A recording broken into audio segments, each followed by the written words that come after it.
The Russian Federation has voted against the draft resolution submitted by Bahrain, Jordan, Qatar, Kuwait, the United Arab Emirates, and Saudi Arabia regarding the situation in the Strait of Hormuz and its adjacent waters.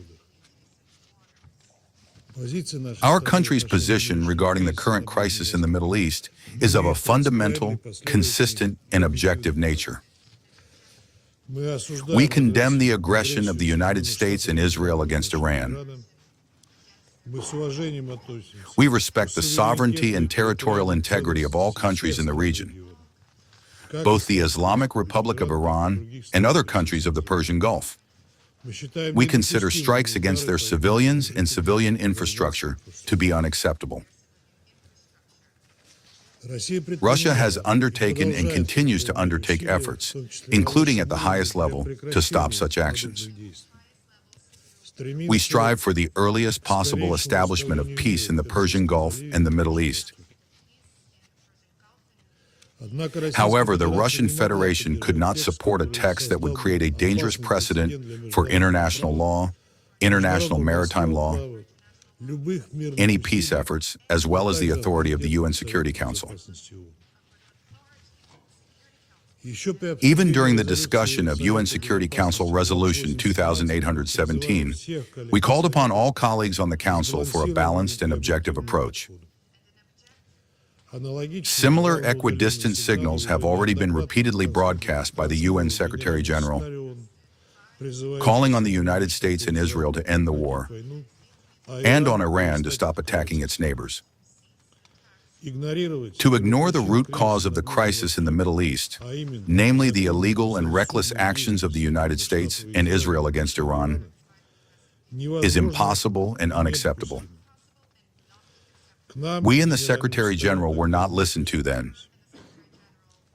Nevertheless, understanding the situation in which the Gulf Cooperation Council countries and Jordan find themselves, we abstained during the adoption of Resolution 2817. That decision was not easy for us. However, this time the Bahraini partners and their like-minded associates went much further, presenting a fundamentally incorrect and dangerous approach to the situation in the region. In essence, almost every paragraph of their proposed draft abounded with unbalanced, incorrect, and confrontational elements. I will voice only the main points. In preambular paragraph 1 and operative paragraph 6, Iran's actions were presented as the sole source of so-called destabilizing actions and regional tension. Not a word was mentioned regarding the true causes of the current crisis in the Middle East, the illegal strikes by the United States and Israel on Iranian territory. This is despite the fact that in preambular paragraph 3, the authors themselves indicated that threats to maritime shipping in the Strait of Hormuz began to arise specifically on February 28, 2026. This, by the way, contradicted their own assurances that the current initiative was intended to be a response to some decades of threats to the freedom of navigation by Iran. In preambular paragraph 6, attempts to obstruct the passage of vessels through the Strait of Hormuz were peremptorily portrayed as a threat to international peace and security. The fact that a significant part of the Strait of Hormuz belongs to the territorial waters of Iran was intentionally omitted.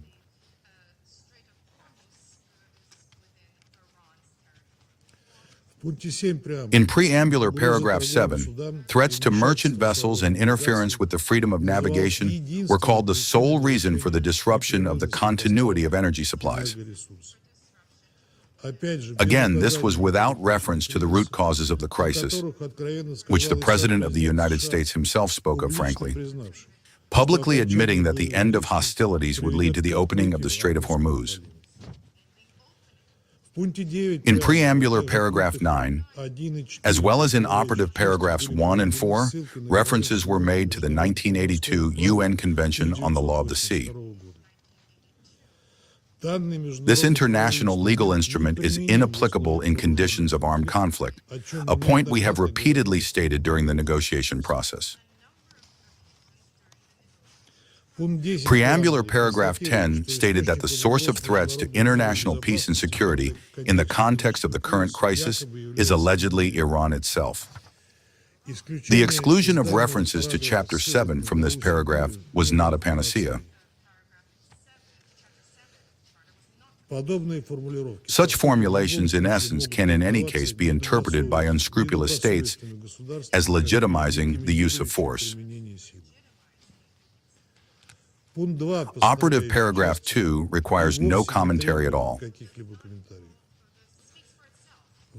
In it, the Security Council was proposed to give a green light to the application of certain protective measures, the scope of which is unknown to us, under the pretext of ensuring the safety of navigation without any regard for the sovereignty of coastal states.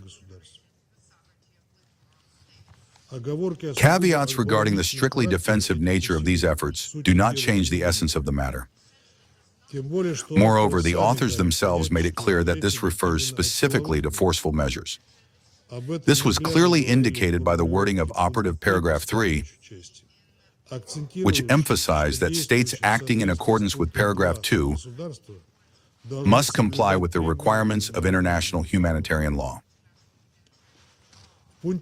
Operative paragraph 7 stated that the UN Security Council would be ready to consider further measures against those who undermine the rights and freedoms of navigation.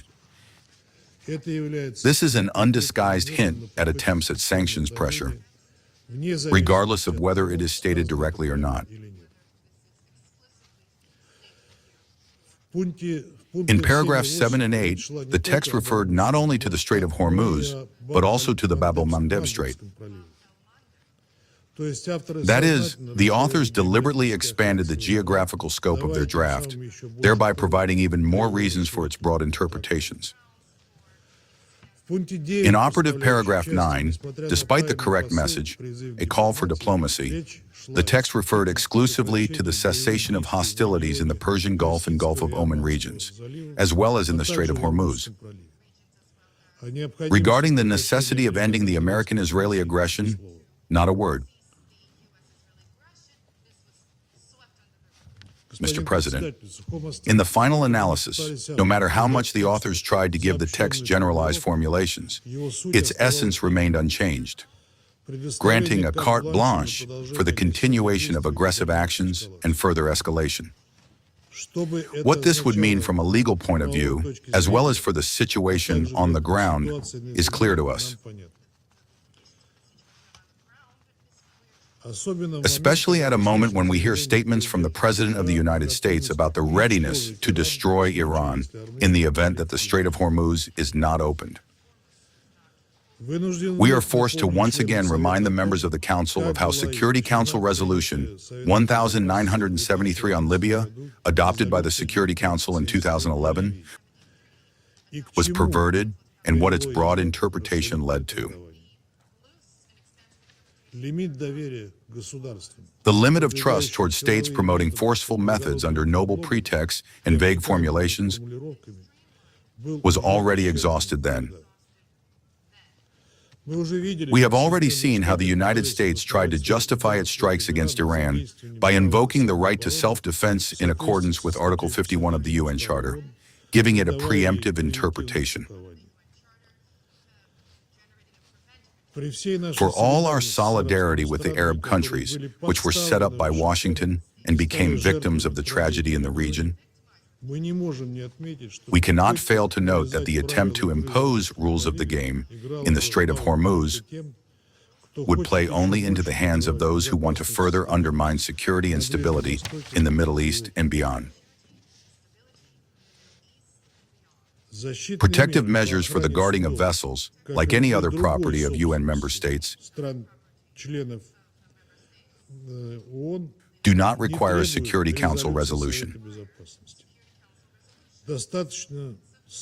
A reference to Article 51 of the UN Charter is sufficient, which gives the right to exercise self-defense under practically any conditions. The expansion of a security operation in the Strait of Hormuz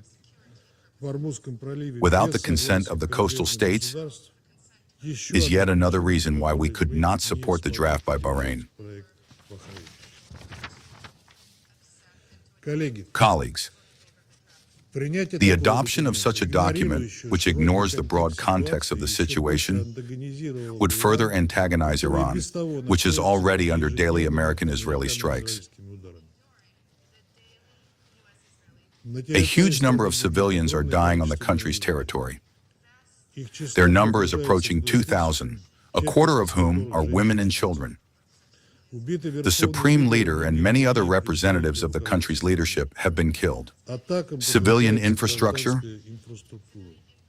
schools, hospitals, universities, energy and nuclear facilities, including the Bushehr nuclear power plant, is being subjected to attacks, which threatens to turn into catastrophic humanitarian consequences for Iran in the entire region.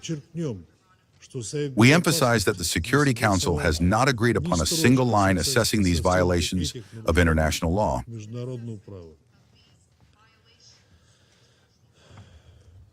And no excuses you will hear from us today, Ambassador Waltz. I will not dwell in detail on the blatant double standards of such an approach. However, it is completely illogical even from the point of view of banal pragmatism.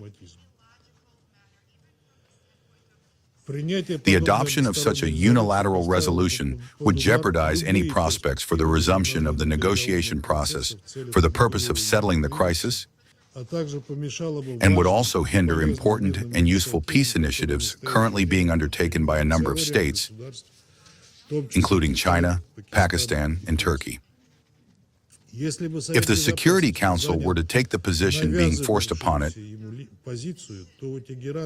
then Tehran would have no motivation left to engage in any form of contact with Washington,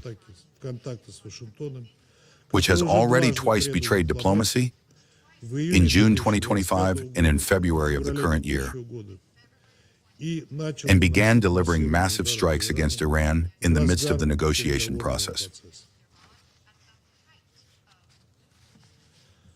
Mr. President, from the very beginning of the work on the document, we, together with our Chinese colleagues, conveyed our most serious concerns regarding this initiative to the Bahraini authors and the rest of the members. We saw no space for adjusting the text, and therefore strongly urged our Arab friends to refrain from promoting it. However, we were not listened to, and the draft was put to a vote anyway. Under these conditions, we had no choice but to speak against it. Russia consistently supports the provision of comprehensive security for maritime navigation throughout the world ocean, the opening of corridors for Venezuela and Cuba, and the cessation of attacks on the commercial fleet of any country. Likewise, we advocate for unimpeded navigation in the Strait of Hormuz. However, this task can only be solved with the participation of all coastal countries bordering this important transport corridor. Without Iran, this is impossible to do. We call upon our Arab and Iranian friends to solve the problem of vessel movement directly. We are ready to facilitate such contacts.